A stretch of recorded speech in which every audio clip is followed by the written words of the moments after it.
এই কথা যে বিশ্বাস করে যে পৃথিবীতে সে চিরস্থায়ী নয়, চিরদিন থাকতে আসে নাই, সে কি পৃথিবীতে উদ্ধত আচরণ করতে পারে? পাপ করলেও তো সে তওবা করে ফিরে আসবে, তাই নয় কি? এখন মানুষের চলাফেরা দেখলে কি মনে হয় যে মানুষ মারা যাবে কখনো? আমাদের সবার সামনে মৌত অপেক্ষা করছে। এই যে আমরা এখানে যারা বসে আছি, আজকে থেকে হয়তো 50 বছর পর কেউ থাকবো না। হতে পারে না? হতে পারে না? 50 বছর অনেক বেশি বলেছি আমি। দেখেন না সামনে কি হয়। 100 বছর পর এখন পৃথিবীতে যারা বেঁচে আছে, এখন 100 বছর পর এর কেউ বেঁচে থাকবে না।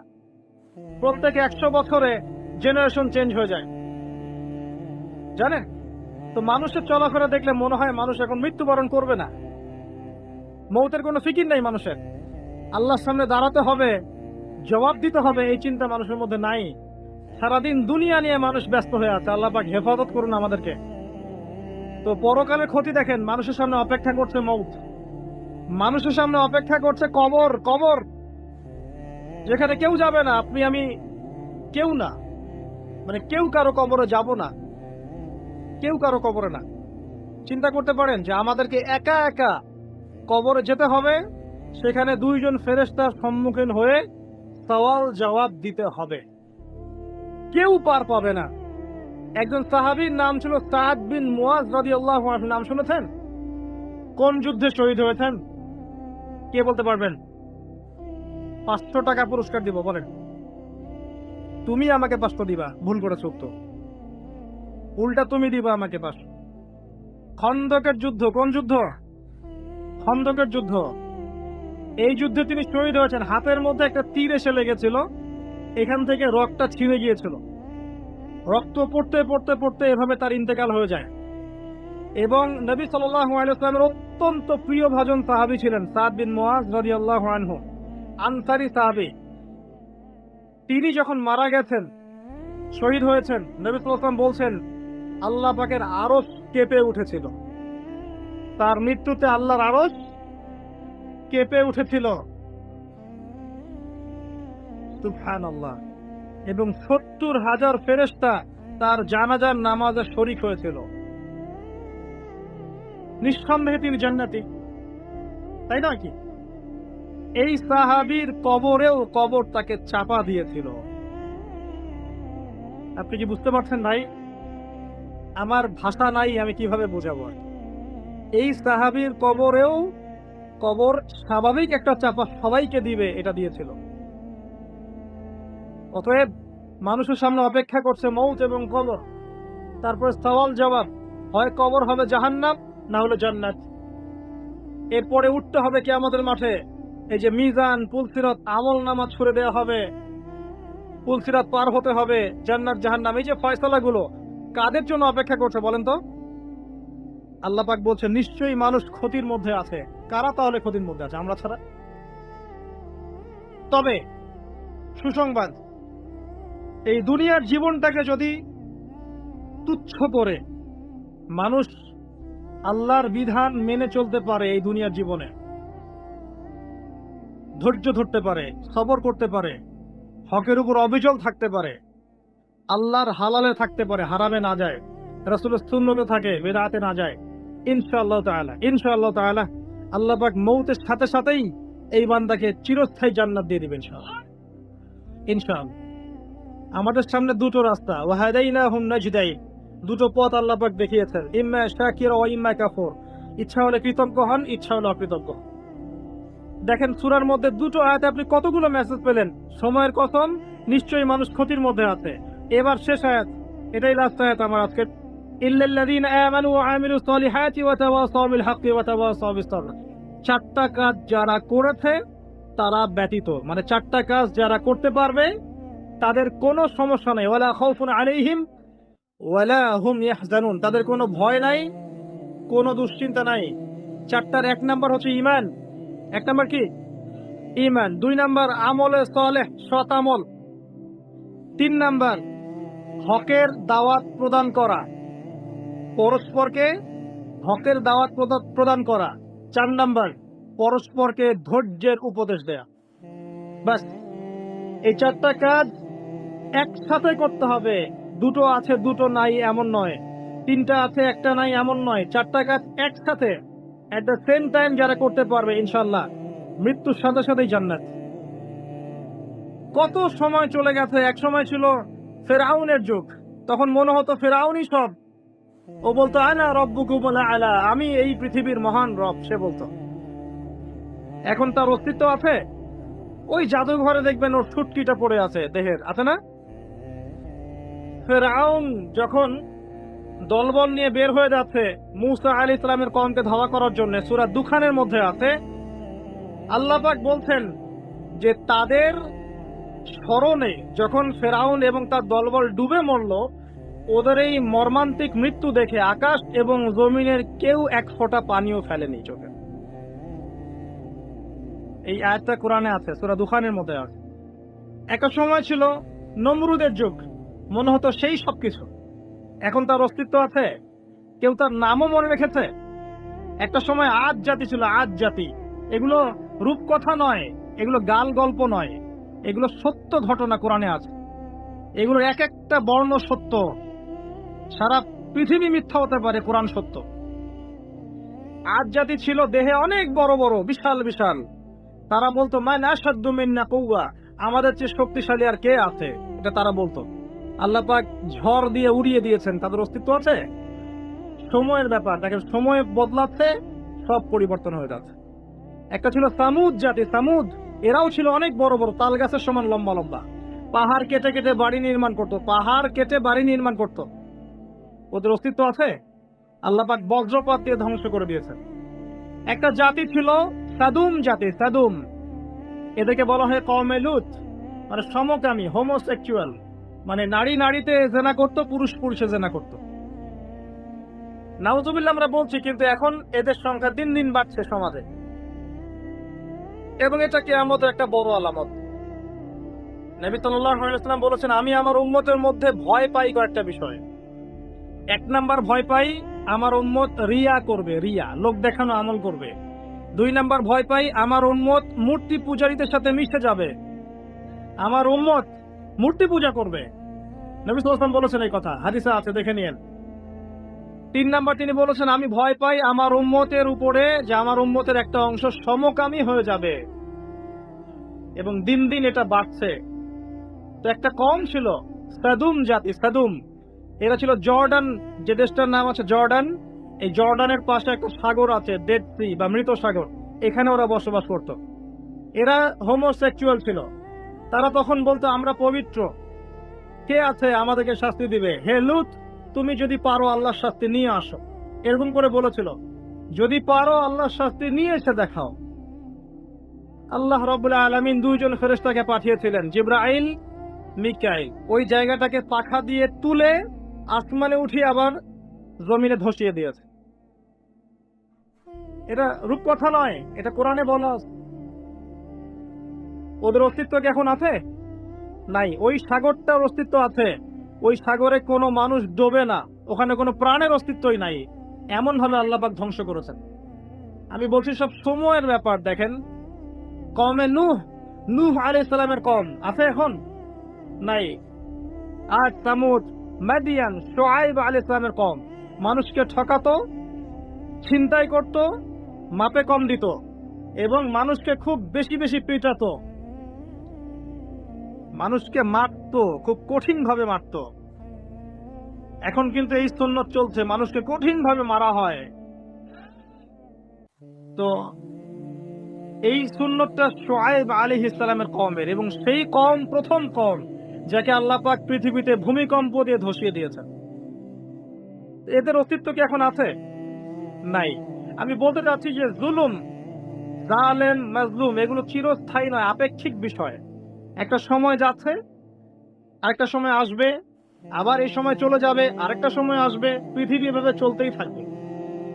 এর মধ্যেই পরীক্ষা, এর মধ্যেই দুনিয়ার জীবনে পরীক্ষা। আপনাকে আমাকে হকের উপর থাকতে হবে, সালাত আদায় করতে হবে, কোরআন সুন্নাহ মেনে চলতে হবে, পারিবারিক আদর্শ ঠিক করতে হবে। সবকিছু জাহিলিয়াতে ডুবে গেলেও আপনাকে ঠিক থাকতে হবে, এটাই পরীক্ষা। কিয়ামতের মাঠ আছে বলেই কোনো জালেম পার পাবে না, পার পাবে?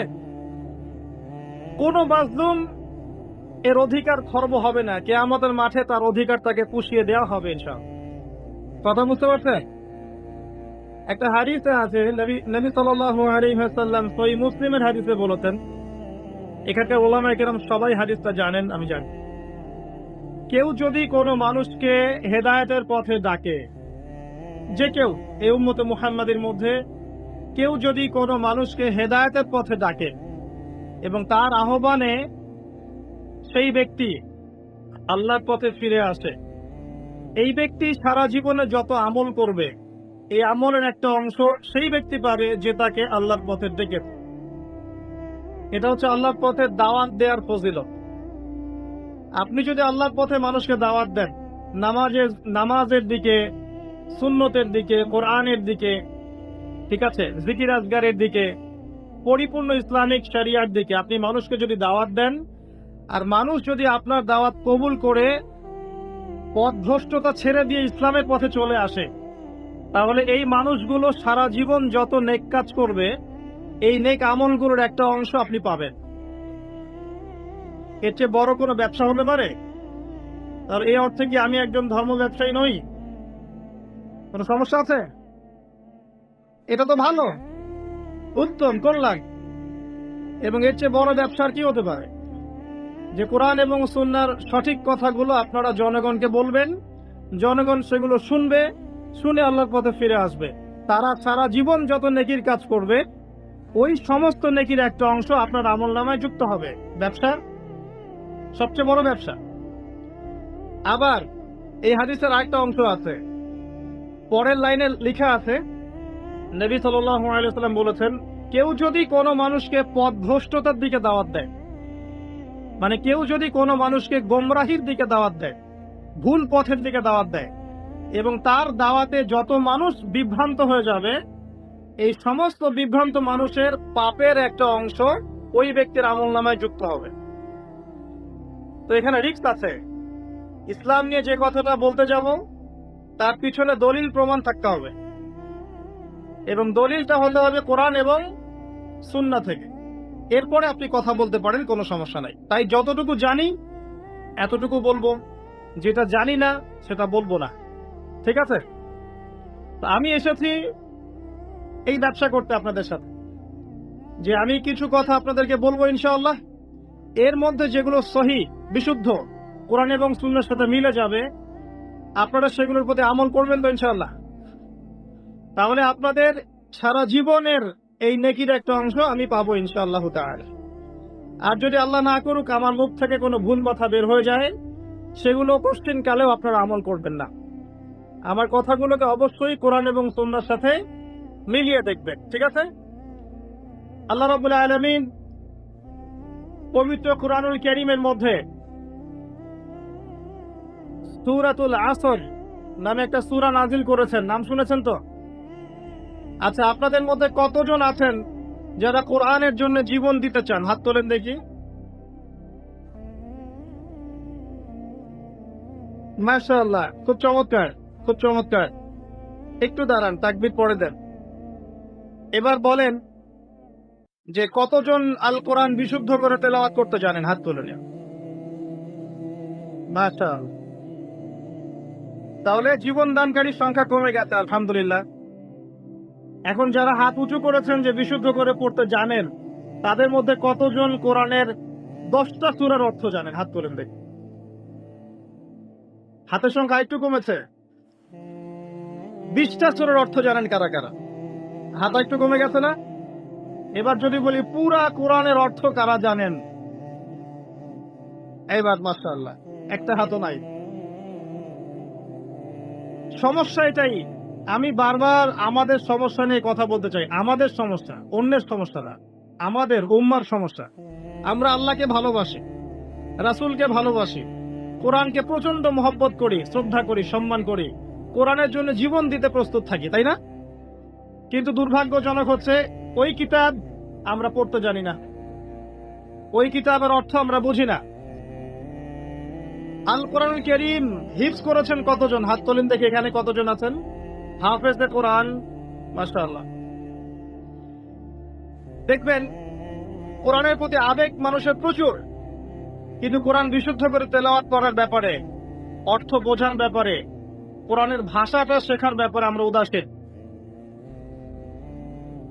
একটা কমন সেন্স, আপনি নামাজ পড়ছেন, নামাজের মধ্যে কোরআন তেলাওয়াত করছেন তো, এখন যে সূরাগুলোর অর্থ আপনি জানেন সেগুলো তেলাওয়াত করার সময় আপনার মনোযোগটা বাড়ে না কমে? বাড়ে না কমে? আর যেগুলো আপনি অর্থ জানেন না সেগুলোর সময় কি আপনি নামাজে মনোযোগ পান? সত্যি কথা বলেন। এই যে রুকুর তাসবিহ পড়েন, সিজদার তাসবিহ পড়েন, তাশাহুদ পড়েন, দরুদ পড়েন, দোয়া মাসুরা পড়েন, প্রথমে সানা পড়েন, পরে সূরা ফাতিহা পড়েন, আরেকটা সূরা মিলিয়ে পড়েন, এই যে পুরোটা সময় আরবি দিয়ে কথা বলেন আল্লাহর সাথে, আরবি দিয়ে মোনাজাত করেন, চুপি চুপি কথা বলেন, এই সময়টুকুর মধ্যে আপনি পূর্ণাঙ্গ সময় কি মনোযোগ ধরে রাখতে পারেন? বা এই পুরো বিষয়গুলোর অর্থ কি আপনি জানেন? যদি আপনি অর্থ জানতেন তাহলে নামাজে মনোযোগ বাড়তো না কমতো? মনে করেন আপনার সন্তান অসুস্থ, আল্লাহ না করুক, আপনার সন্তান অসুস্থ, খুব অসুস্থ, আইসিইউতে আছে, রংপুর মেডিকেল আইসিইউতে আছে। এখন জীবন মৃত্যু সন্ধি করে আপনার সন্তান লড়ছে। এখন আপনি বুঝতে পারছেন যে এই বিপদ থেকে বাঁচানোর জন্য আমার আল্লাহ ছাড়া আর কেউ নাই, আছে? এবার আপনি নামাজে দাঁড়ালেন, নামাজে দাঁড়িয়ে সুন্দর করে অজু করে নামাজে দাঁড়ালেন, দাঁড়িয়ে 2 রাকাত নামাজ পড়ে হাতটা তুলে আল্লাহর কাছে দোয়া করছেন, আল্লাহ আমার সন্তান অসুস্থ, আল্লাহ আমার সন্তান তুমি দিয়েছ, তোমার নিয়ামত, আজকে সে অসুস্থ, তুমি ছাড়া কেউ নাই তাকে শেফা দান করার, কোনো ডাক্তারের ক্ষমতা নাই তাকে জীবন দেওয়ার, আল্লাহ তুমি তোমার রহমতের ওসিলায় আমার সন্তানের জীবনটা ভিক্ষা দাও। এই দোয়াটা যদি আপনি করেন আপনার মনোযোগ বাড়বে না কমবে? এবং এটা আপনি পূর্ণাঙ্গ মনোযোগ দিয়ে করতে পারছেন না। কেন পারছেন? কারণ আপনি যা বলছেন তার অর্থ আপনি বুঝতে পারছেন, আপনি যা বলছেন তার অর্থ আপনি অনুধাবন করতে পারছেন, এটাই হচ্ছে কারণ। আর এই জায়গা গিয়ে আমি বলেছি যে কোরআন যদি আপনি অনুধাবন করতে পারেন, অর্থগুলো বুঝতে পারেন, তখন আপনি প্রতিটা পদে পদে আল্লাহকে পাবেন ইনশাআল্লাহ। এটা কি বোঝার জন্য খুব বড় ডিগ্রির দরকার আছে? যদি যে কোনো একটা বই আপনি পড়ছেন, ওই বইয়ের ভাষা যদি আপনি না বোঝেন, ওই বইয়ের মূল মেসেজ কি আপনি পাবেন? সিম্পল পাবেন না। প্রথম যে কথাটা আপনাদের কাছে টাচ করতে চাই, আমাকে ওয়াদা করতে হবে আমার কাছে আজকে আগামী রমাদান আসার আগেই সবাই কোরআন তেলাওয়াত করা শিখবেন, হাত উঁচু করুন। এখন জীবন আপনাকে দিতে হবে না কোরআনের জন্য, অর্থ বোঝা শেখেন আগে। কোরআনের জন্য জীবন দিতে আমি আপনাকে এখন বলছি না, আমি বলছি আপনি কোরআন পড়া শেখেন আগে, এরপরে আপনি কোরআনের অর্থটা বোঝা শিখবেন। কোথায় গিয়ে শিখবেন? ওলামায়ে কেরামের কাছে গিয়ে শিখবেন। আপনাদের এখানে মাদ্রাসা আছে না? কওমি মাদ্রাসা আছে না? আলেমরা আছেন না এখানে? হাফেজ সাহেব, মুফতি সাহেব, কারি সাহেবদের কাছে গিয়ে কোরআন শিখবেন, পারবেন? আজকের মাহফিলে যদি এগুলো প্রতিশ্রুতি করে ধরে রাখতে না পারেন, এখানে এসে বসে ছবি তুলে, ভিডিও করে, সেলফি তুলে কোনো লাভ নাই। মানে বক্তাকে দেখাটা বড় কথা নয়, এমনকি বক্তার কথা শোনাটাও বড় কথা নয়, বড় কথা তার উপর আমল করা। কথা ঠিক না ঠিক? আচ্ছা, এবার আসেন ছোট্ট একটা সূরা আপনাকে শোনাই, 103 নাম্বার সূরা। কত নাম্বার? 103 নাম্বার। সূরাটার নাম সূরাতুল আসর, মানে সময়ের সূরা। সূরা শব্দের মানে কি? আচ্ছা বাদ দেন, কোরআন শব্দের মানে কি বলেন? কোরআন শব্দের মানে কি? নিত্য পঠিতব্য, যে বইটা প্রতিনিয়ত পড়া হয় তার নাম কোরআন। পৃথিবীতে কোরআন ছাড়া এমন কোন কিতাব আছে যেটা প্রতিদিন পড়া হয়, প্রতিনিয়ত পড়া হয়? আছে? ইসলামের সমস্ত শত্রুরা মিলে যদি পৃথিবী থেকে সমস্ত এই কোরআনের কপি আজকে পুড়িয়ে ফেলে, নাউজুবিল্লাহ, আগামীকাল এরকম লক্ষ লক্ষ কপি বের করা সম্ভব। কিভাবে সম্ভব? এই যে কলিজার মধ্যে কোরআন আছে, কেউ এটা মেশাতে পারবে না। পারবে? পারবে না। তো এটাই বলছিলাম যে কোরআনের যে নিত্য পঠিতব্য এই ব্যাপারটা অন্য কোন কিতাবের ক্ষেত্রে প্রযোজ্য হয়? কোরআন মানে নিত্য পঠিতব্য। এখন চিন্তা করেন, শেষ কবে আপনি কোরআন তেলাওয়াত করেছেন? কারা কারা রমজান মাসে কোরআন খতম দিয়েছেন? হাত তোলেন। এই কয়জন? শাহরু রমাদানাল্লাযী উনজিলা ফীহিল কোরআন, রমজান সেই মাস যেই মাসে কোরআন নাজিল হয়েছে। রমজান মাস মহিমান্বিত কি কারণে? কারণ এই মাসে কোরআন নাজিল হয়েছে। এই মাসে কোরআন খতম করার সৌভাগ্য যার হয়নি তার চেয়ে হতভাগা আসলে কেউ নাই। আচ্ছা যাই হোক, যা হওয়ার হয়ে গেছে। আল্লাহ পাক গফুর রহিম। আগামী রমজান আসার আগে কোরআন তেলাওয়াত শিখতে পারবো ইনশাআল্লাহ? ওয়াদা করছেন? আল্লাহ সাক্ষী আছেন, কিন্তু ওয়াদা খেলাফ করলে খবর আছে। ঠিক আছে, আল্লাহ পাক কিন্তু ধরবেন।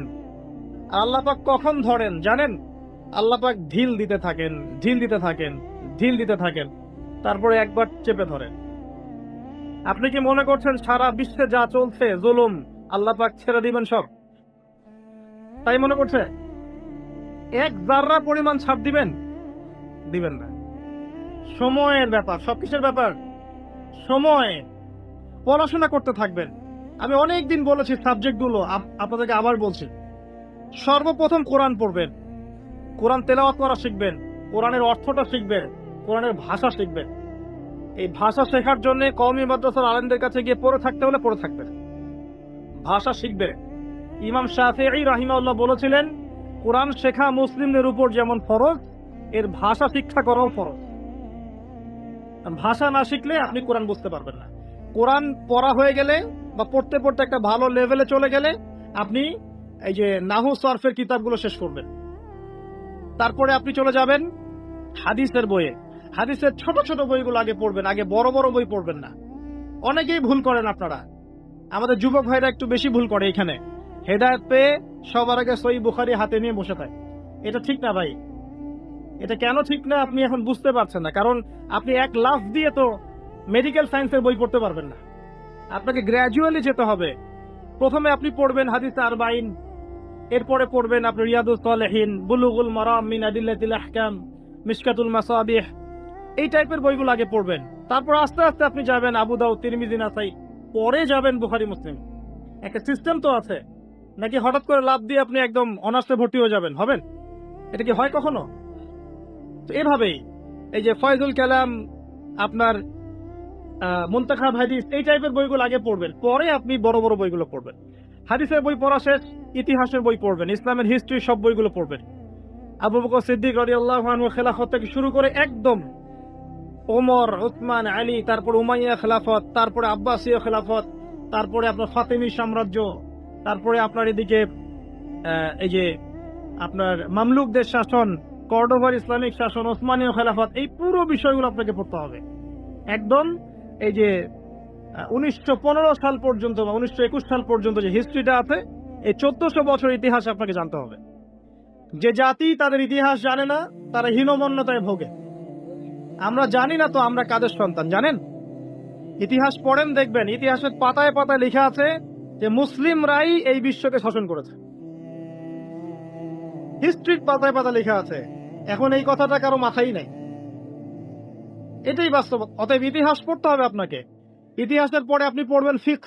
ফিকহ মানে হচ্ছে গভীর জ্ঞান। ফিকহের যে ক্লাসিক্যাল বইগুলো আছে, হানাফি মাযহাবের, অন্যান্য মাযহাবের, এইগুলো আপনি পড়বেন। এখানে আপনি সাম্প্রদায়িক হবেন না, জ্ঞানটাকে উদার করবেন, মৌমাছির মতো হয়ে যাবেন। যেখানে জ্ঞান সেখানে চলে যাবেন, যেখানে জ্ঞান সেখানে যাবেন। এমন করবেন না যে আপনি একজন আলেমকে ফলো করেন, তারই বক্তব্য শুনবো, তারই বই পড়বো, অন্য কারো বই পড়বো না, বক্তব্য শুনবো না, এমনটা করবেন না। এই টাইপের কাজ যারা করেছে এরা ওই সাত কানার হাতি দেখার মতো অবস্থা হয়েছে। কথা বুঝতে পারছেন না? একটা হাতির, কেউ বলছে হাতিটা খাম্বার মতো, কেউ বলছে পাখার মতো, কুলার মতো ইত্যাদি। এক একজন এক একটা অংশ পেয়েছে। ইসলাম একটা প্রশস্ত বিষয়, এই জন্য ফিকহের প্রশস্ত বিষয়গুলো পড়বেন।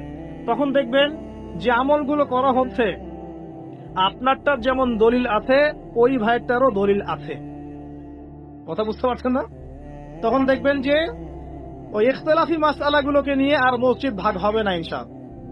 কেন ভাগ হয়? কারণ আমরা ফিকহের গভীর জ্ঞান জানি না। মনে করে আমি যেটা করছি এটাই সহি, বাকিরা যেটা করছে ওটা ভুল। জাল গয়ফ। জাল গয়ফের আপনি কি বোঝেন? আপনি কি মুহাদ্দিস? আপনি বড়জোর বলতে পারেন হাদিসটাকে অমুক মুহাদ্দিস জাল বলেছেন, এটা বলতে পারেন আপনি। যাই হোক, এখানে অহংকার প্রদর্শন করা ঠিক হবে না। ফিকহের ক্ষেত্রে উদার হয়ে যাবেন, কারণ আমরা মুসলিমরা সবাই ভাই ভাই। আমরা সবাই ভাই ভাই। আমাদের মধ্যে কিছু বিষয়ে ইখতিলাফ থাকতে পারে, এবং এটা ছিল, আছে এবং থাকবে। এর মানে এই নয় যে আমি একমাত্র জান্নাতের সার্টিফিকেট প্রাপ্ত আর তারা সবাই বাতিল ফেরকা, এমন নয় বিষয়টা। সবার মাঝেই কল্যাণকর অনেক বিষয় আছে, আপনি কল্যাণটা নিয়ে নেন। অকল্যাণকর বিষয়গুলো ছেড়ে দেন, ব্যাস, সিম্পল। কারণ এখন মুসলিমদের ঐক্যটা অনেক বেশি দরকার। যদি মুসলিমদের ঐক্য থাকতো আজকে এই দুর্দশা হয়তো হতো না। ঐক্য নাই, কোনো বেজ নাই, সবাই তো এখন কামড় দিবেই। এর জন্য আমরাই দায়ী, অন্যকে দায়ী করার দরকার নাই তো। দোষ তো আমার, দোষ তো আপনার, আপনি আমি তো এক হই নাই, তো মানুষের দিকে আঙ্গুল তোলার দরকার নাই তো। পরিস্থিতি আরো খারাপ হবে, এবং খারাপ হলে আমরা অবাক হব না। মায়ের যদি আরো বেশি খাওয়া হয়, আরো অবাক হওয়ার কিছু নাই, কারণ এটা খাওয়ার যোগ্যতা অর্জন করে ফেলেছি আমরা। আগে নিজেদের ভুলগুলো শুধরাই, আগে নিজেদের ভুলগুলো শুধরাই, তারপরে দেখবেন ইনশাআল্লাহ তাআলা আল্লাহ পাক কবুল করলে আল্লাহ পাক এমন জায়গায় মুসলিমদেরকে নিয়ে যাবেন যখন তাদের দিকে কেউ আঙ্গুল তুলতে পারবে না ইনশাআল্লাহ।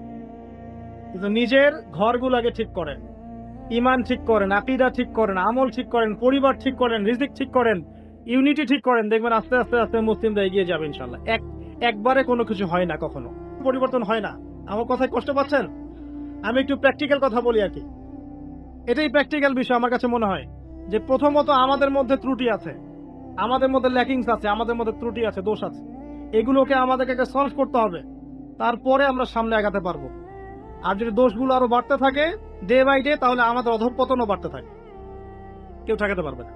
এই যে বললেন কতজন কোরআনের জন্য জীবন দিতে চান, বলেন সবাই চাই। জিজ্ঞাসা করলাম কতজন পড়তে চান কোরআন, দেখলেন হাত নাই, 10টা হাত উপরে। কিভাবে হবে? আমাকে বলেন কিভাবে সম্ভব? সাহাবায়ে কেরাম রাদিয়াল্লাহু আনহুম কি এমন ছিলেন যে সাহাবীদের হাতে আল্লাহ পাক ইসলামের বিজয় দিয়েছিলেন? তারা কি এমন ছিলেন আমাদের মতো কোরআন পড়তে জানতেন না, অর্থ বুঝতেন না, এরকম ছিলেন?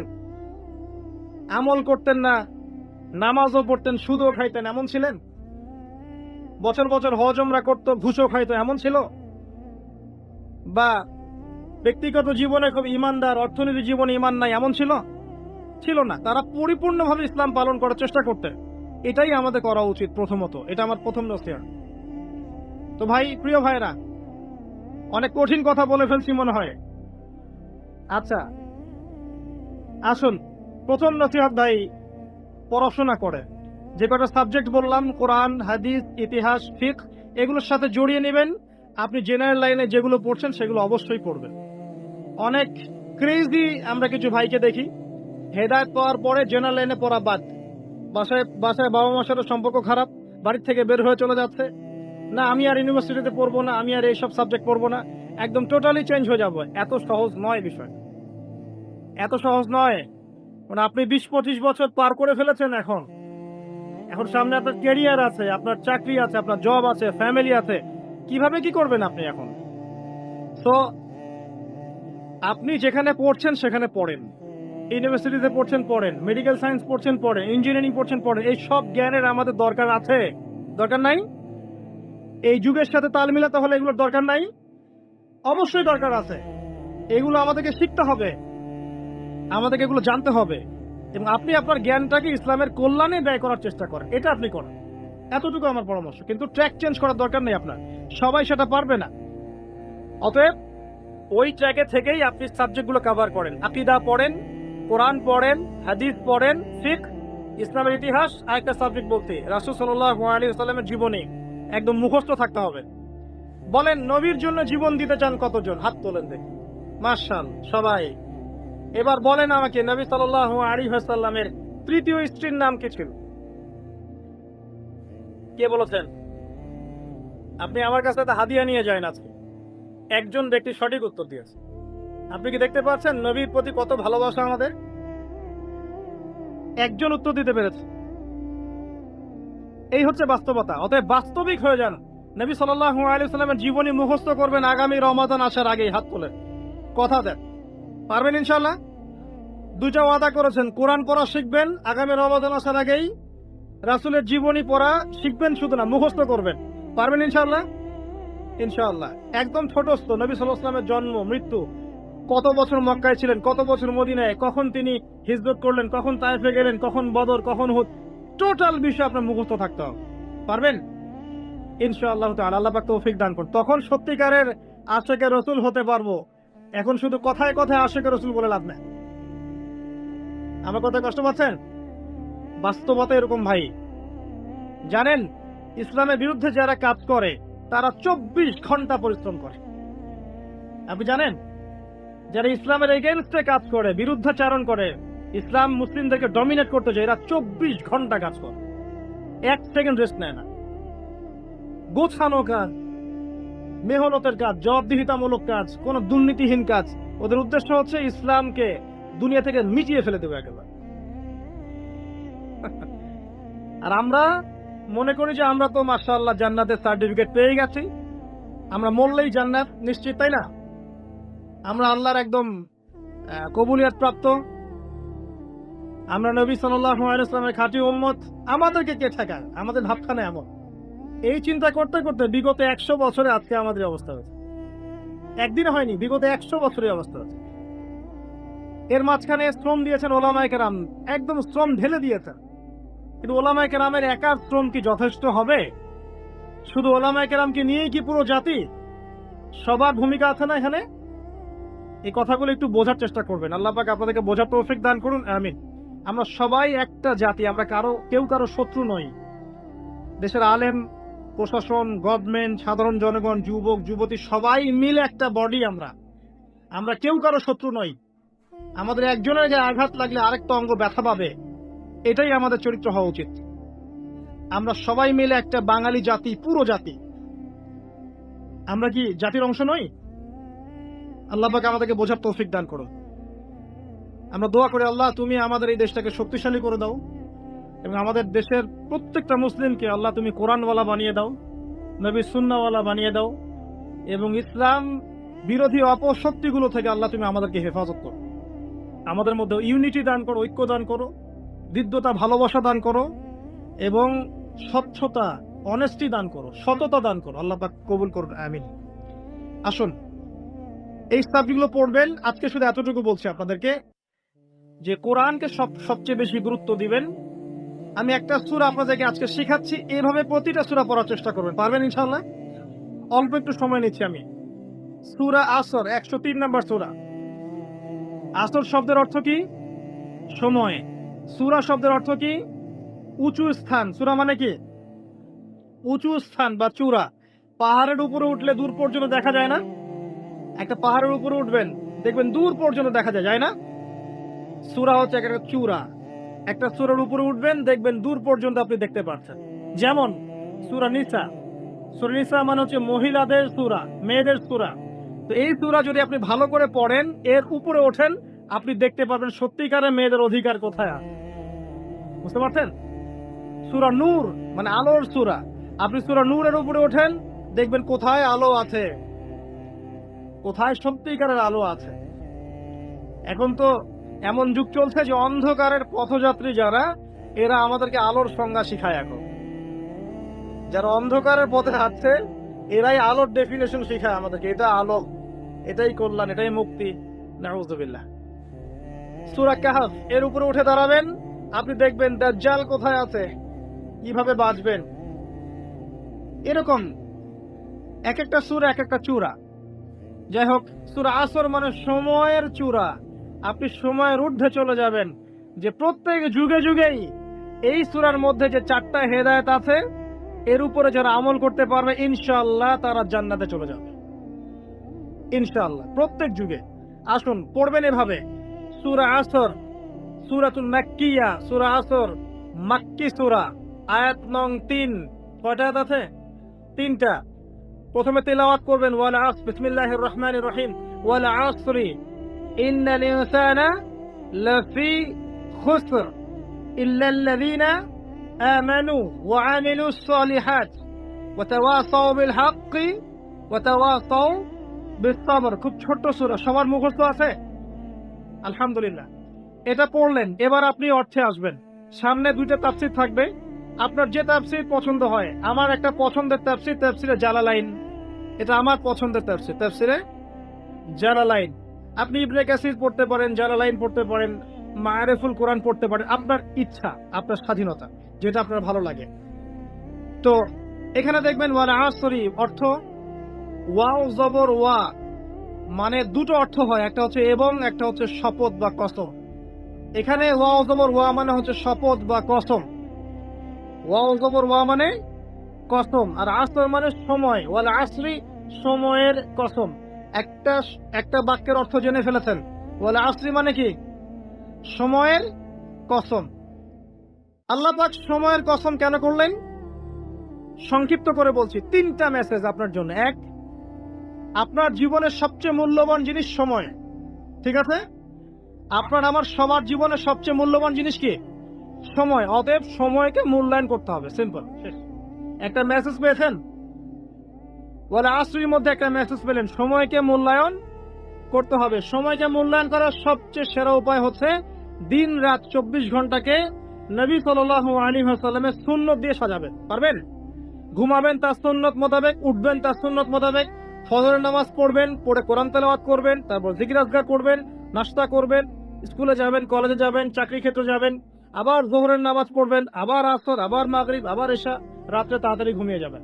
এই যে 24 ঘন্টা, ওয়াল আসরি, সময়কে আপনি মূল্যায়ন করলেন, এতে আপনি ইত্তেবায়ে সুন্নতের নেকিও পেলেন। যে ব্যক্তি নবী সাল্লাল্লাহু আলাইহি ওয়াসাল্লামের সুন্নাহর অনুসরণ করবে, ইনশাআল্লাহ তার সাথে সে কিয়ামতের মাঠে থাকবে। ইনশাআল্লাহ তার হাতে সে হাউজে কাউসারের পানি পান করবে। ইনশাআল্লাহ তার জন্য নবী সাল্লাল্লাহু আলাইহি ওয়াসাল্লাম সুপারিশ করবেন ইনশাআল্লাহ তাআলা। আল্লাহ পাক আমাদের সবার তাকদিরে নবী সাল্লাল্লাহু আলাইহি ওয়াসাল্লামের সুপারিশ নসিব করুন, আমিন। হাউজে কাউসারের পানি নসিব করুন, আমিন। এবং আমাদের সবাইকে আল্লাহ পাক তার সুন্নাহ মতো চলার তৌফিক দান করুন, আমিন। একটা মেসেজ। 2 নম্বর মেসেজ, একটু অতীতকালের দিকে তাকান, আপনি সময়ের দিকে তাকান। প্রত্যেক যুগে যুগে দেখবেন একটা বিষয় কমন, যারাই আল্লাহ এবং তার রাসূলের বিরুদ্ধাচারণ করেছে, হোক সেটা নমরুদ বা ফিরআউন বা আদ বা সামুদ বা শুআয়ব, যেই হোক না কেন, আল্লাহ পাক তাদের শেকড় উপড়ে ফেলে দিয়েছে। একই সুন্নাহ, আপনাকে আল্লাহ পাক সময় দেখতে বলছেন, ইতিহাস দেখো, ওয়াল আসরি, সময়ের কসম।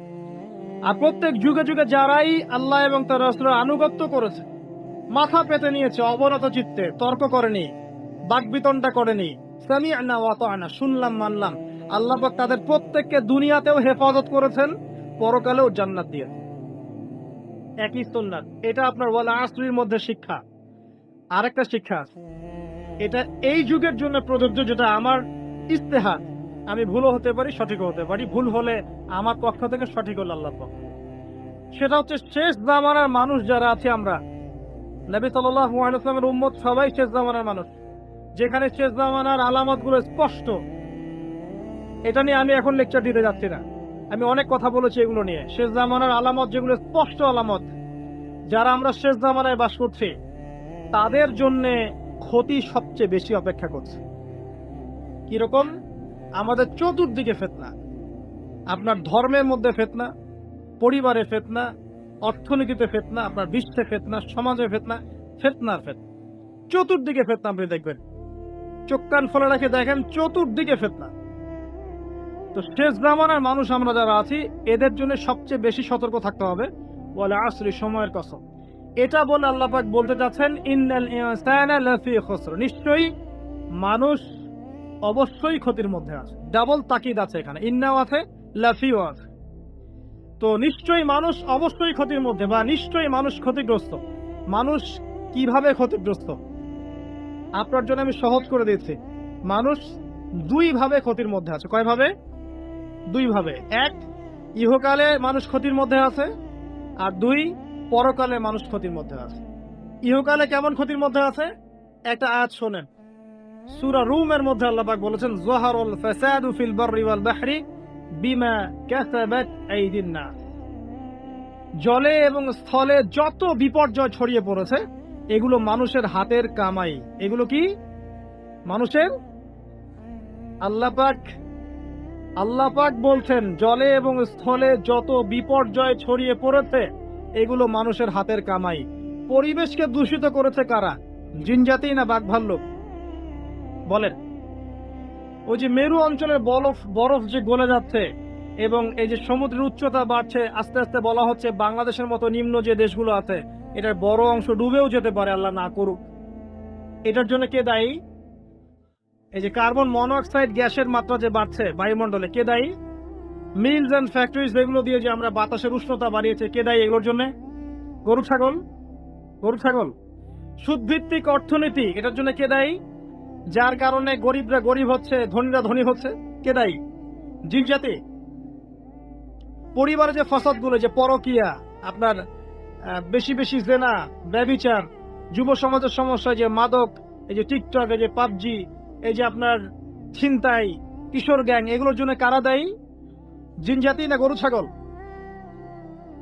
একটা একটা করে বলে শেষ করতে পারবো না, আমার সময় খুব কম।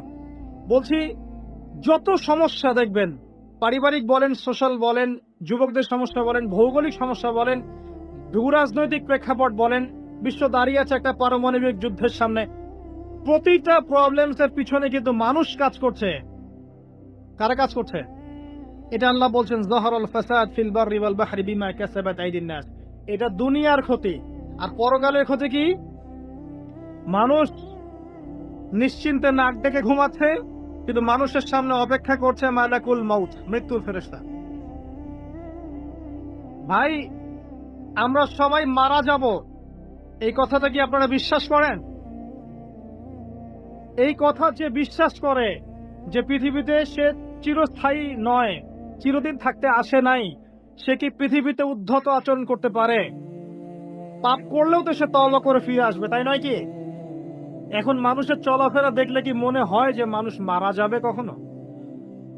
আমাদের সবার সামনে মৌত অপেক্ষা করছে। এই যে আমরা এখানে যারা বসে আছি, আজকে থেকে হয়তো 50 বছর পর কেউ থাকবো। হতে পারে না? হতে পারে না? 50 বছর অনেক বেশি বলেছি আমি। দেখেন না সামনে কি হয়। 100 বছর পর এখন পৃথিবীতে যারা বেঁচে আছে, এখন 100 বছর পর এর কেউ বেঁচে থাকবে না। প্রত্যেক 100 বছরে জেনারেশন চেঞ্জ হয়ে যায়, জানেন? তো মানুষের চলাফেরা দেখলে মনে হয় মানুষ এখন মৃত্যুবরণ করবে না। মৌতের কোনো ফিকির নাই মানুষের। আল্লাহর সামনে দাঁড়াতে হবে, জবাব দিতে হবে, এই চিন্তা মানুষের মধ্যে নাই। সারাদিন দুনিয়া নিয়ে মানুষ ব্যস্ত হয়ে আছে। আল্লাহ পাক হেফাজত করুন আমাদেরকে। তো পরকালের ক্ষতি দেখেন, মানুষের সামনে অপেক্ষা করছে মৌত, মানুষের সামনে অপেক্ষা করছে কবর। কবর যেখানে কেউ যাবে না, আপনি আমি কেউ না, মানে কেউ কারো কবরে যাব না, কেউ কারো কবরে না। চিন্তা করতে পারেন যে আমাদেরকে একা একা কবরে যেতে হবে, সেখানে 2 জন ফেরেশতার সম্মুখীন হয়ে সওয়াল জবাব দিতে হবে, কেউ পার পাবে না। একজন সাহাবীর নাম ছিল সাদ বিন মুয়াজ রাদিয়াল্লাহু আনহু, নাম শুনেছেন? কোন যুদ্ধে শহীদ হয়েছেন? কে বলতে পারবেন? 500 টাকা পুরস্কার দিব, বলেন। তুমি আমাকে 500 দিবা, ভুল করেছো তো। উল্টা তুমি দিবা আমাকে 500। খন্দকের যুদ্ধ, কোন যুদ্ধ? খন্দকের যুদ্ধ। এই যুদ্ধে তিনি শহীদ হয়েছেন। হাতের মধ্যে একটা তীর এসে লেগেছিল, এখান থেকে রক্তটা ছিঁড়ে গিয়েছিল। রক্ত পড়তে পড়তে পড়তে এভাবে তার ইন্তেকাল হয়ে যায়। এবং নবী সাল্লাল্লাহু আলাইহি ওয়াসাল্লামের অত্যন্ত প্রিয় ভাজন সাহাবী ছিলেন সাদ বিন মুয়াজ রাদিয়াল্লাহু আনহু, আনসারী সাহাবী। তিনি যখন মারা গেছেন, শহীদ হয়েছেন, নবী সাল্লাল্লাহু আলাইহি ওয়াসাল্লাম বলছেন আল্লাহ পাকের আরশ কেঁপে উঠেছিল। তার মৃত্যুতে আল্লাহর আরশ কেঁপে উঠেছিল। সুবহানাল্লাহ। এবং 70,000 ফেরেশতা তার জানাজার নামাজে শরীক হয়েছিল। নিঃসন্দেহে তিনি জান্নাতি, তাই না কি? এই সাহাবীর কবরেও কবর তাকে চাপা দিয়েছিল। আপনি কি বুঝতে পারছেন ভাই? আমার ভাষা নাই, আমি কিভাবে বোঝাবো। এই সাহাবীর কবরেও কবর স্বাভাবিক একটা চাপা সবাইকে দিবে, এটা দিয়েছিল। অতএব মানুষের সামনে অপেক্ষা করছে মৌত এবং কবর, তারপরে সওয়াল জবাব। হয় কবর হবে জাহান্নাম, না হলে জান্নাত। এরপরে উঠতে হবে কিয়ামতের মাঠে। এই যে মিজান, পুলসিরাত, আমল নামা ছুড়ে দেওয়া হবে, পুলসিরাত পার হতে হবে, জান্নাত জাহান্নাম, এই যে ফয়সালাগুলো কাদের জন্য অপেক্ষা করছে বলেন তো? আল্লাহ পাক বলছেন নিশ্চয়ই মানুষ ক্ষতির মধ্যে আছে। কারা তাহলে ক্ষতির মধ্যে আছে? আমরা ছাড়া। তবে সুসংবাদ, এই দুনিয়ার জীবনটাকে যদি তুচ্ছ করে মানুষ আল্লাহর বিধান মেনে চলতে পারে, এই দুনিয়ার জীবনে ধৈর্য ধরতে পারে, সবর করতে পারে, হকের উপর অবিচল থাকতে পারে, আল্লাহর হালালে থাকতে পারে, হারামে না যায়, রাসূলের সুন্নতে থাকে, বিদআতে না যায়, ইনশাআল্লাহ তাআলা আল্লাহ পাক মৌতের সাথে সাথেই এই বান্দাকে চিরস্থায়ী জান্নাত দিয়ে দিবেন ইনশাআল্লাহ। আমাদের সামনে দুটো রাস্তা, ওয়াহাদাইনাহুন নাজদাইন, দুটো পথ আল্লাহ পাক দেখিয়েছেন, ইম্মা শাকিরা ওয়া ইম্মা কাফুর। ইচ্ছা হলে কৃতজ্ঞ হন, ইচ্ছা হলে অকৃতজ্ঞ হন। দেখেন সূরার মধ্যে দুটো আয়াতে আপনি কতগুলো মেসেজ পেলেন। সময়ের কসম, নিশ্চয়ই মানুষ ক্ষতির মধ্যে আছে। এবার শেষ আয়াত, এটাই লাস্ট আয়াত আমার আজকে, ইল্লাল্লাযীনা আমানু ওয়া আমিলুস সলিহাতি ওয়া তাওয়াসাউ বিল হাক্কি ওয়া তাওয়াসাউ বিস সবর। চারটা কাজ যারা করেছে তারা ব্যতীত, মানে চারটা কাজ যারা করতে পারবে তাদের কোনো সমস্যা নেই, ওয়ালা খাউফুন আলাইহিম ওয়ালা হুম ইয়াহজানুন, তাদের কোনো ভয় নাই, কোনো দুশ্চিন্তা নাই। চারটার এক নাম্বার হচ্ছে ঈমান। এক নাম্বার কি? ঈমান। দুই নাম্বার আমলে সালেহ, সৎ আমল। তিন নাম্বার হকের দাওয়াত প্রদান করা, পরস্পরকে হকের দাওয়াত প্রদান করা। চার নাম্বার পরস্পরকে ধৈর্যের উপদেশ দেয়া। বাস, এই চারটা কাজ একসাথে করতে হবে। দুটো আছে দুটো নাই এমন নয়, তিনটা আছে একটা নাই এমন নয়, চারটা কাজ একসাথে এট দ্য সেম টাইম যারা করতে পারবে ইনশাআল্লাহ মৃত্যুর সাথে সাথেই জান্নাত। অল্প করে ব্যাখ্যা করছি। ঈমান কি জিনিস? ঈমান মানে কি বলেন? বিশ্বাস। কয়টা বিষয় বিশ্বাস করতে হয়? শুকরিয়া, 6টা। এক নাম্বার আল্লাহর প্রতি বিশ্বাস, আমানতু বিল্লাহ এক নাম্বার, ওয়া মালাইকাতিহি তার ফেরেশতা মণ্ডলীর প্রতি, ওয়া কুতুবিহি তার আসমানি কিতাব সমূহের প্রতি, 4 ওয়া রুসুলিহি তার রাসূলগণের প্রতি, 5 ওয়াল ইয়াউমিল আখির পরকালের প্রতি, 6 ওয়াল কদরি খায়রিহি ওয়া শাররিহি তাকদীরের ভালো এবং মন্দের প্রতি বিশ্বাস। আল্লাহর প্রতি বিশ্বাস মানে এক কথায় আপনি আল্লাহর তাওহীদে থাকবেন, শিরক করবেন না, ঠিক আছে? এক। ফেরেশতা মণ্ডলীর প্রতি বিশ্বাস মানে আল্লাহ পাক অসংখ্য ফেরেশতা সৃষ্টি করেছেন, বিভিন্ন কাজে নিয়োজিত করেছেন, যাদেরকে আমরা দেখি না।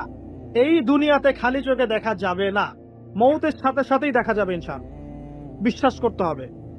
এগুলোকে বিজ্ঞান প্রমাণ না করলেও বিশ্বাস করতে হবে, কারণ বিজ্ঞান সবকিছু চূড়ান্ত ব্যাখ্যা দিতে পারবে না। পারবে? বিজ্ঞানের একটা সীমাবদ্ধতা আছে, আল্লাহর জ্ঞানের কোনো সীমাবদ্ধতা নাই। সিম্পল।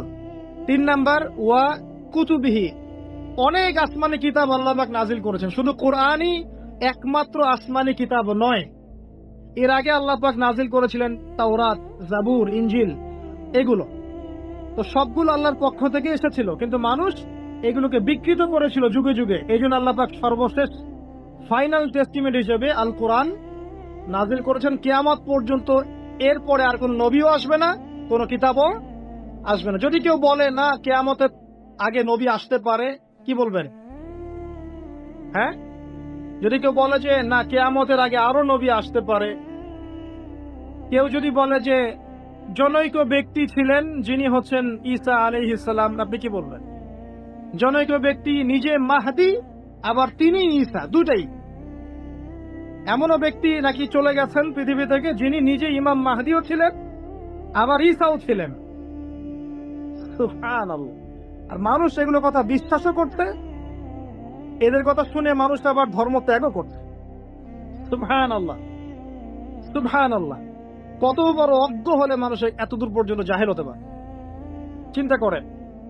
তাহলে কনস্টান্টিনোপল জয় হবে কবে, আর মালহামাই বা হলো কখন? সুবহানাল্লাহ।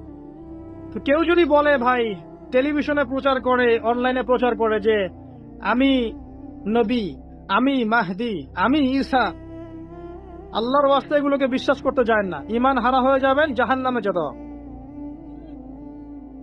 যতই টাকার প্রলোভন দেখ, চাকরির প্রলোভন দেখ, জমি জমা দেখ, আল্লাহর ওয়াস্তে ধর্ম ত্যাগ করেন। আমার কথার ইশারা বুঝে নেন, সব কথা পাবলিকলি বলা যায়, ঠিক আছে? অনেক নবী রাসূল আল্লাহ পাক পাঠিয়েছেন, সর্বশেষ নবীকে মুহাম্মদ সাল্লাল্লাহু আলাইহি। আর কোন নবী আসবেন নাকি বিশ্বাস করেন আসবেন?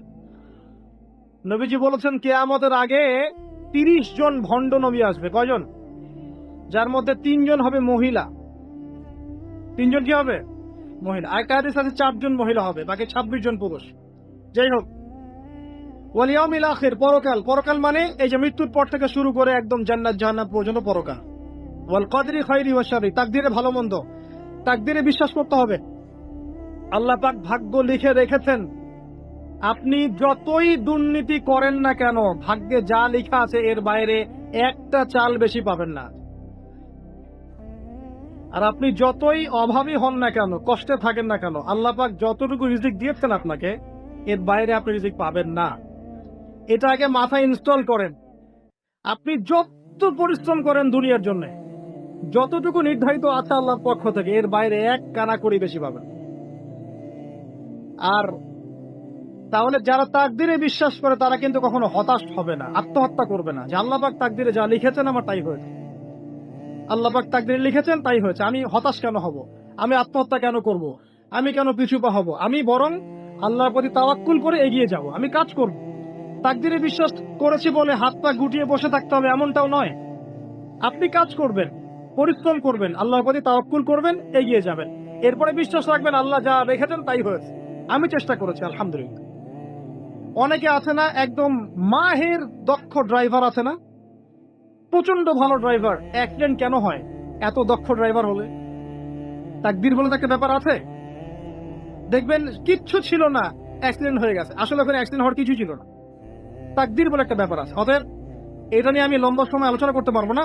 মনে রাখবেন তাকদীর আল্লাহ পাক আপনাকে আমাকে সৃষ্টি করার 50,000 বছর আগেই লিখে ফেলেছেন। অতএব এটা নিয়ে বিভ্রান্ত হবেন না, হতাশ হয়ে যাবেন না, এবং আমল ছেড়ে দিয়ে বসেও থাকবেন না। সাহাবীরা বলেছেন আমরা কি আমল ছেড়ে দিব? নবীজি বলেছেন না, বরং তোমরা আমল করতে থাকো। যাকে যে জন্য সৃষ্টি করা হয়েছে পৃথিবীতে তার কাজ সেরকমই হবে ইনশাআল্লাহ। এই হলো আপনার ঈমান। 2, আমলে সালেহ। শতামল কি? এক বাক্যে উত্তর হচ্ছে আল্লাহ পাক কোরআনে যা করতে বলেছেন এগুলো করার নাম আমলে সালেহ। ঠিক আছে? 2, নবী সাল্লাল্লাহু আলাইহি ওয়াসাল্লাম হাদিসের মধ্যে যত কাজ করতে বলেছেন এগুলো করার নাম আমলে সালেহ। নামাজ আমলে সালেহ, সাওম, যাকাত, হজ, উমরা সবই আমলে সালেহ। একই সাথে সত্য কথা বলা, আপনার পিতামাতার খেদমত করা, নবীর সুন্নাহ মতো চলা, এমনকি স্ত্রীর মুখে যে ভাতটা তুলে দিচ্ছেন এটাও আমলে সালেহ। এমনকি মুসলিম ভাইয়ের সাথে সাক্ষাতে যে হাসি মুখে কথা বলছেন এগুলোও আমলে সালেহ। ছোট থেকে ছোট, বড় থেকে বড় যত নেক কাজ আছে সবগুলো করাই কি? আমলে সালেহ। আর একই সাথে কোরআনে এবং সুন্নাহে আল্লাহ এবং তার রাসূল যে কাজগুলো করতে নিষেধ করেছেন সেটা যত ছোট হোক আর যত বড় হোক এগুলো না করা হচ্ছে আমলে সালেহ। যেমন টাকনুর নিচে কাপড় পরতে নিষেধ করা হয়েছে, কেউ যদি না পরে তার মানে সে আমলে সালেহ করছে। আল্লাহ পাক মিথ্যা বলতে নিষেধ করেছেন, কেউ যদি মিথ্যা না বলে সে আমলে সালেহ করছে। আল্লাহ পাক রাসূল দাড়ি ছেড়ে দিতে বলেছেন, দাড়ি ছেড়ে দিয়েছেন, আমলে সালেহ করছেন। গোঁফ কাটতে বলেছেন, গোঁফ কাটছেন, আমলে সালেহ করেছেন। মানে ছোট থেকে ছোট, বড় থেকে বড় যে কাজগুলো আল্লাহ এবং তার রাসূল দ্বারা প্রমাণিত এগুলো করাও আমলে সালেহ। আর যেগুলো আল্লাহ এবং তার রাসূল নিষেধ করেছেন ছেড়ে দেয়া কি? আমলে সালেহ। ছেড়ে দেয়াও আমলে সালেহ। আমরা কিন্তু একটা ভুল করি, নেক কাজগুলো করি কিন্তু খারাপ কাজগুলো ছাড়তে পারি না। বহু মানুষ আছে আমাদের সমাজে মসজিদের সভাপতি হয়ে বসে আছে, দেখবেন সুদি কারবার করছে, দেখবেন আছে না? দেখবেন যে মাশাআল্লাহ হজ উমরা করছে বছর বছর, কিন্তু বোনকে সম্পত্তি দিচ্ছে না, মিরাজ ঠিক মতো দিচ্ছে না, এই দুনিয়ার স্বার্থ ছাড়তে পারছে না। দেখবেন ভাইয়ের সম্পত্তি দিচ্ছে না, প্রতিবেশীর জমি আত্মসাৎ করে খাচ্ছে, এদিকে আবার নামাজি, দাড়ি টুপি সব আছে মাশাআল্লাহ। এই যে লেটেস্ট যে ইস্যুটা ছিল তেল সয়াবিন, দেখলাম যে মজুদ করা হচ্ছে, তো একজনকে ধরা হলো, দাড়িওয়ালা দরবেশের মতো দেখতে মাশাআল্লাহ, জুব্বা, পাগড়ি, দাড়ি টুপি মাশাআল্লাহ। দেখলেন যে গ্যালন তেল তার গোডাউনে মজুদ করা। তার মানে সে এইটুকু ইসলাম বুঝতে পেরেছে, কিন্তু অর্থনৈতিক জীবনে যে ইসলাম আছে ওইটা যে ঠকানোটা হচ্ছে হারাম, ওর ফলে তার সমস্ত রিজিক যে হারাম হয়ে গেল এই কনসেপ্টটা নাই। তো এমন মানুষ আছেন আমাদের সমাজে, কিছু মানি না। যুবক ভাই, নামাজ তো পড়ছেন কিন্তু গার্লফ্রেন্ড ছাড়তে পারছেন তো? পারছেন? আলহামদুলিল্লাহ, পারতে হবে। এদিকে নামাজ পড়ছি, তাবলীগের সময় দিচ্ছি, এদিকে ইন্টারনেটে যদি খারাপ কিছু দেখেন, পর্নোগ্রাফি দেখেন, তাহলে কি আপনার ইবাদত কবুল হবে? বিষয়টা বুঝতে হবে। শুধু নেক কাজ করার নাম আমলে সালেহ নয়। এট দ্য সেম টাইম খারাপ জিনিসগুলো ছেড়ে দেওয়াও হচ্ছে আমলে সালেহ, এবং এটা বেশি কঠিন। নেক কাজ করাটা কিন্তু সহজ, আল্লাহর জন্য ছেড়ে দেওয়াটা কঠিন। কারা কারা আল্লাহর জন্য সিগারেট খাওয়া ছাড়তে পারবেন? হাত তোলেন। আলহামদুলিল্লাহ। কারা কারা আল্লাহর জন্য দাড়ির কথা বলে রাখি, যখন আপনি হকের পথে থাকবেন তখন বাধাও আসবে, কিন্তু প্রথম বাধা পরিবার থেকে আসবে, তারপরের বাধা আপনার ধর্ম নেতাদের থেকে আসবে, তারপরে আসবে আপনার সমাজ নেতা থেকে বাধা, আর পরে সর্বোচ্চ লেভেল থেকে বাধা আসবে। তো এই বাধাগুলো আপনাকে ফেস করতে হবে, এটা মনে রাখবেন। আরেকটা কথা হচ্ছে যে কোরআন এবং সুন্নাহর উপর থাকার পরেও যদি বাধা বিপত্তি না আসে কখনো, বুঝতে হবে যে আমার দাওয়াতটা একটা গোলালু মার্কা দাওয়াত। কোনোদিনও আমার উপর কোনো চড়াই উতরাই এলো না, মানুষ ভালো মন্দ বললো না, সমালোচনা গীবত তহমত করছে না, বুঝতে হবে যে আপনার দাওয়াতের মধ্যে কোনো সমস্যা আছে। তো যখন আপনি কমপ্লিট ইসলামের কথা বলবেন তখন এগুলো আসবেই। আর যদি সারাদিন ছোটখাটো মাসলা মাসাইল নিয়ে কথা বলতে থাকেন, কেউ কখনোই আপনাকে কিছু বলবে না। অতএব এই বিষয়গুলো খেয়াল রাখবেন। নবী সাল্লাল্লাহু আলাইহি ওয়াসাল্লামকেও অনেক বাধা বিপত্তি ফেস করে ইসলাম প্রতিষ্ঠা করতে হচ্ছে। আর শেষ কথা, ওয়াতাওয়াসাউ বিসসবর, যখন আপনি হক নিয়ে চলবেন তখন ধৈর্য ধরতে হবে। রাতারাতি কোনো ফল আসবে না, সবর করতে হবে। মানুষ গালি দিবে, সবর করবেন। মানুষ আপনাকে ভালো মন্দ বলবে, ভুল বুঝবে, সবর করবেন। মানুষ আপনার চরিত্র হ্যারেস করার চেষ্টা করবে, আপনি সবর করবেন। আপনার শারীরিক আঘাত পাবেন, সবর করবেন। মানসিক টর্চার পাবেন, সবর করবেন। ইকোনমিক্যাল আঘাত পাবেন, সবর করবেন। আপনাকে সবর করা শিখতে হবে, এগ্রেসিভ হওয়া যাবে না। উদউ ইলা সাবিলি রাব্বিকা বিল হিকমা ওয়াল মাউইযাতিল হাসানা ওয়াজাদিলহুম বিল্লাতী হিয়া আহসান। আপনাকে আল্লাহর পথেই থাকতে হবে, মানুষকে হিকমার সাথে আল্লাহর পথে ডাকতে হবে। তবে একটা কথা মনে রাখবেন, সবর মানে হাত গুটিয়ে বসে থাকা নয়, বরং পরিস্থিতি পরিবর্তনের চেষ্টা করা। আল্লাহ পাক আমাদের সবাইকে কথাগুলো বোঝার তৌফিক দান করুন। সবশেষ কথা হচ্ছে এই, প্রিয় ভাইরা, আসুন পবিত্র কোরআন পড়তে শিখি। আজকে একটা ছোট্ট সূরা আলোচনা করেছি, শুনতে খারাপ লেগেছে? এইভাবে যদি প্রতিটা সূরা আলোচনা করতে পারেন, পড়তে পারেন, বুঝতে পারেন, কোরআন আপনার কলবের মধ্যে গেঁথে যাবে না? তখন আপনি আল্লাহকে আপনার সামনে পাবেন ইনশাআল্লাহ তাআলা। এটাই আল্লাহ পাকের কালাম, যেই কালামের মাধ্যমে আল্লাহ আপনার সাথে কথা বলেছেন। অতএব আল্লাহর কথাকে বুঝুন, কোরআন পড়া শিখুন, এর ভাষা বুঝুন, অর্থ বুঝুন, তাফসীর পড়েন, এর ব্যাখ্যাগুলো উলামায়ে কেরামের কাছে জেনে নেন। পাশাপাশি হাদিস চর্চা করেন, ফিকহ পড়েন, ইতিহাস পড়েন, সিরাত পড়েন। ইনশাআল্লাহ এই জ্ঞানের বিপ্লবের মধ্য দিয়ে দেখবেন ইনশাআল্লাহ আগামী দিনগুলোতে মুসলিমরা এগিয়ে যাবে ইনশাআল্লাহ।